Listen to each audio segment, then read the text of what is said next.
Pemirsa, selamat pagi. Seorang ibu rumah tangga tewas setelah makan olahan mie diduga diberi racun. Dua anak korban yang masih di bawah umur juga ikut makan olahan mie beracun. Saya Anggita Disastra. Kita jumpa lagi di program Berita Kriminal. Bersama kita akan mengungkap dunia kejahatan dengan berbagai laporan kriminal dalam Sergap. Manggi padat merayap. Lapor 19 jajaran Puring hingga saat ini aman terkendali. 86 bantuannya 87 jajaran kuda 86. Kita ke informasi pertama, pemirsa, diduga korsleting listrik. Peternakan ayam di Pacitan, Jawa Timur ludes terbakar. Api kian membesar diduga akibat tabung gas yang berada di peternakan. Ribuan ekor ayam tewas.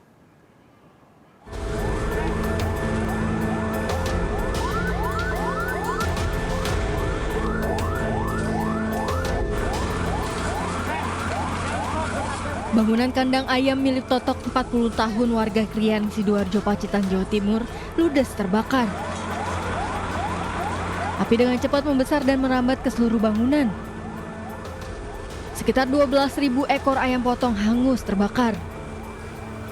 Api juga diduga dipicu tabung gas LPG yang berada di dalam kandang. Kurang seperempat ada kebakaran di kandang ayam di dusun di lingkungan Krian ini. Jadi kalau yang terbakar ini kandang ayam dan peralatan yang ada di dalamnya. Jadi seperti itu, jadi peralatan yang ada di dalamnya mungkin juga ayam yang ada di dalam kandang ini juga terbakar. Akibat kejadian ini pemilik kandang alami kerugian ratusan juta rupiah. Dari Pacitan, Jawa Timur, Ahmad Subeki, iNews melaporkan. Kebakaran melanda kawasan padat penduduk di Pekanbaru, Riau. Sejumlah rumah hangus terbakar.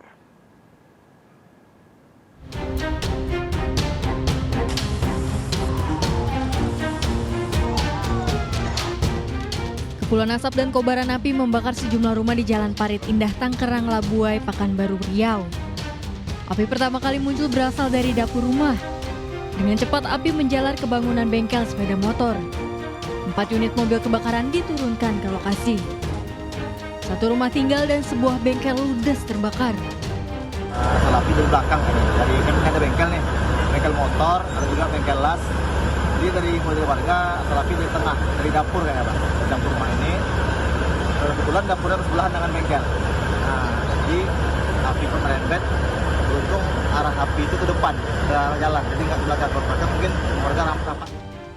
Tidak ada korban jiwa dalam peristiwa ini, penyebab kebakaran masih dalam penyelidikan. Dari Pekanbaru, Riau, Muhammad Yusuf, iNews melaporkan. Sejumlah warga menjadi korban penyerangan geng motor yang konvoi di Medan, Sumatera Utara. Para pelaku membawa senjata tajam dan menyerang menggunakan petasan.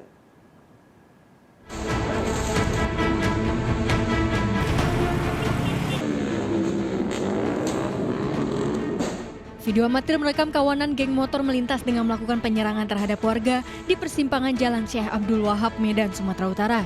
Melaju ugal-ugalan, para pelaku juga mengancungkan senjata tajam dan menembakkan kembang api. Warga panik berupaya menyelamatkan diri dari lemparan batu. Menurut saksi, para pelaku kerap beraksi di kawasan tersebut dan meresahkan warga. Arogan lah bang, pokoknya ya bawa parang apa segala macam, digeber-geber gitu lah gimana anak geng motor. Rupanya mereka muter balik dari ini, mungkin dari Majestic, keluarnya Majestic di jalan apa itu. Jadi dari situ mereka udah melempari mercon, parang sama beling lah. Warga berharap pihak kepolisian melakukan patroli untuk mengantisipasi aksi geng motor susulan. Dari Medan, Sumatera Utara, Ahmad Ridwan Nasution, iNews melaporkan. Aksi balap liar yang melibatkan 2 unit mobil di Jalan Kiai Tapa Grogol, Petamburan, Jakarta Barat viral di media sosial. Aksi balap liar itu kerap dilakukan saat tengah malam.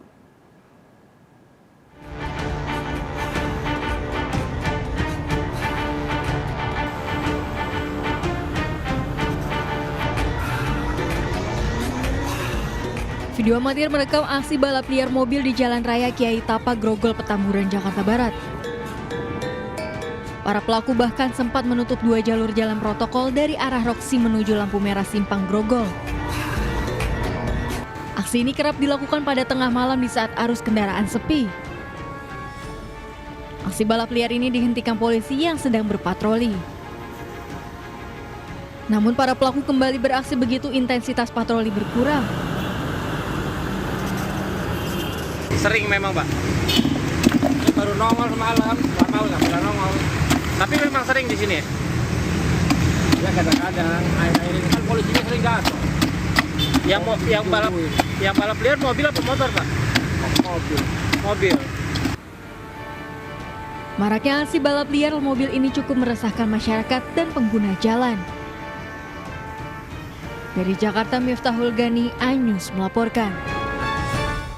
Komplotan terduga pelaku jamret di Sukabumi, Jawa Barat babak belur diamuk warga usai beraksi merampas telepon genggam milik seorang pengguna jalan. Aparat kepolisian yang tiba di lokasi mengamankan pelaku dari amukan warga.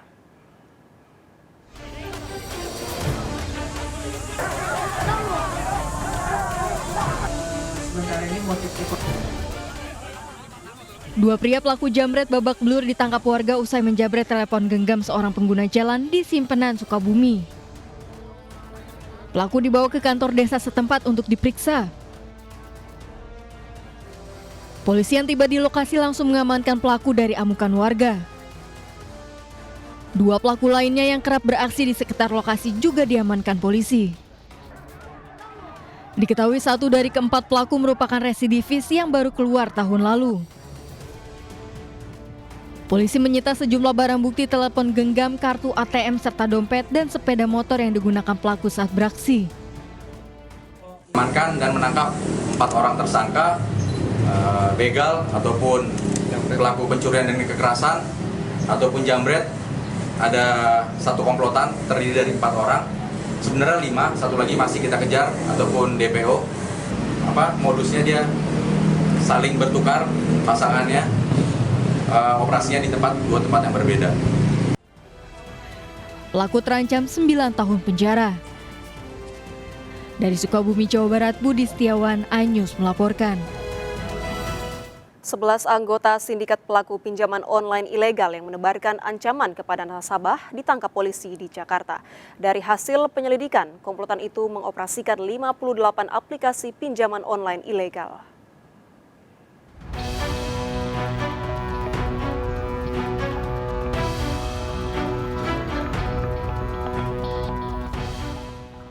Polisi menggerebek sebuah rumah kos yang menjadi markas komplotan pinjaman online ilegal di Kebonjeruk, Jakarta Barat. Seorang pria yang diduga sebagai anggota sindikat pinjaman online ilegal ditangkap. Sejumlah daftar nasabah dan aplikasi pinjaman online ditemukan dalam laptop pelaku. Pelaku berperan sebagai desk collector atau penagih utang secara daring. Selain satu orang yang ditangkap di kawasan Kebonjeruk, polisi juga menangkap 10 pelaku lain yang terdiri dari 5 wanita dan 5 pria. 2 dari 11 pelaku berperan sebagai leader atau manajer, sementara lainnya berperan sebagai desk collector. Dari hasil penyelidikan polisi, para pelaku mengoperasikan 58 aplikasi pinjaman online secara ilegal. Komplotan ini menagih utang dengan berbagai ancaman dari fisik hingga untuk menyebarkan data pribadi korban. Dari tangan para pelaku, polisi menyita 16 unit telepon genggam, 6 laptop, 4 kartu ATM, serta 4 SIM card telepon genggam. Para tersangka melakukan penagihan secara online kepada nasabah-nasabahnya yang telah melakukan pinjaman online kepada mereka, yang mana dalam penagihan yang dilakukan oleh para tersangka, ini para tersangka menggunakan kata-kata ancaman kepada nasabah bahwa akan disebarkan data milik nasabah ke seluruh kontak nasabah yang membuat nasabah takut. Para tersangka terancam hukuman maksimal 9 tahun penjara. Dari Jakarta, Helmi Sajangbati, iNews melaporkan. Berboncengan sepeda motor jelang subuh, 2 pemuda menjadi korban pembegalan di Jalan Angkasa Raya, Kemayoran, Jakarta Pusat. Korban dianiaya menggunakan senjata tajam usai jatuh dari motor akibat ditendang pelaku.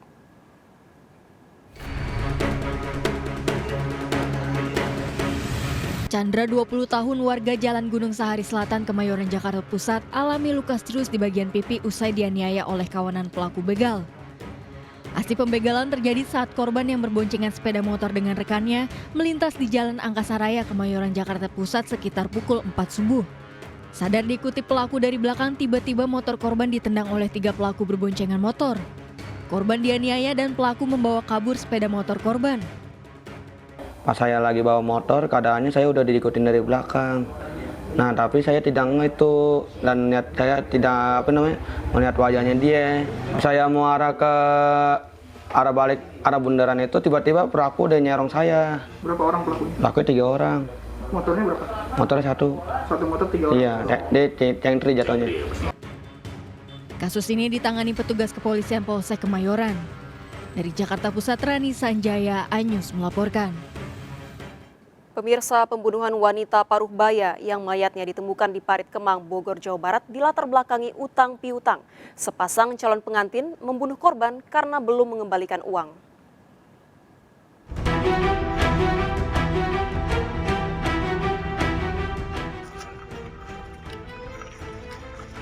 Ami dan Toto ditangkap polisi di rumahnya Kota Depok, Jawa Barat karena terbukti melakukan pembunuhan pada Zainab yang mayatnya ditemukan di Parit Villa Gading Royal, Desa Tegal Kemang, Bogor.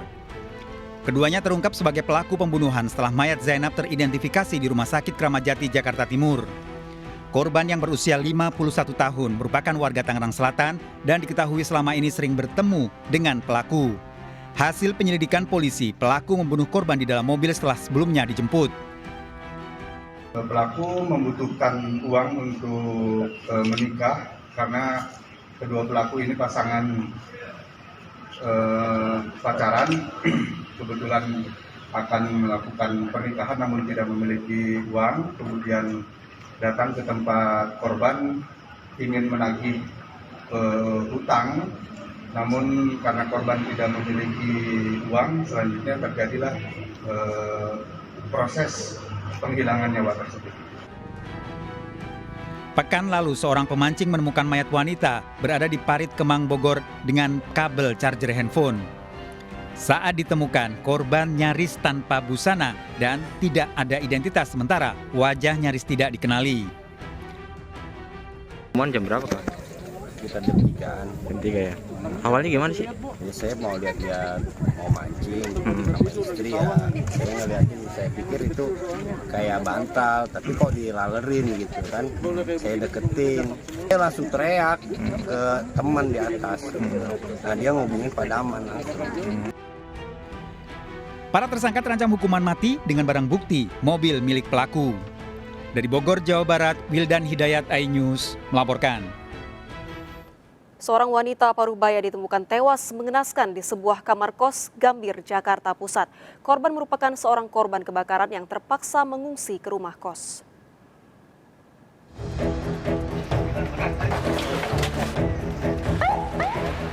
Petugas mengevakuasi jasad seorang wanita paruh baya yang ditemukan tewas di rumah kos di Jalan Batu Ceper 7, Jakarta Pusat. Korban Supia, 57 tahun, tinggal seorang diri di lantai 2 kamar kos. Korban pertama kali ditemukan oleh warga yang curiga mencium aroma tidak sedap dari dalam kamar. Warga terpaksa mendobrak pintu kamar dan menemukan korban tewas dengan kondisi mengenaskan. Korban diketahui tinggal di rumah kos karena tempat tinggalnya hangus terbakar pada April lalu. Ini korban kebakaran, Pak? Emang dulunya dia di sana. CPR 8. CPR 8. Korban kebakaran, dia kos di sana. Habis segalanya. Dia bingung aja diungsiin di sini. Kami hidup sendiri, ya anak-anaknya kan ikut amas. Jasad korban dievakuasi ke Rumah Sakit Cipto Mangunkusumo, Jakarta untuk diotopsi.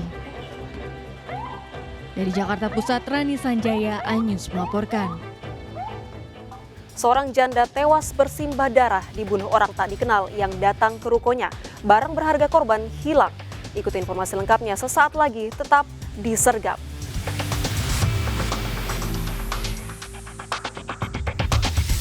Bantuannya, 8 untuk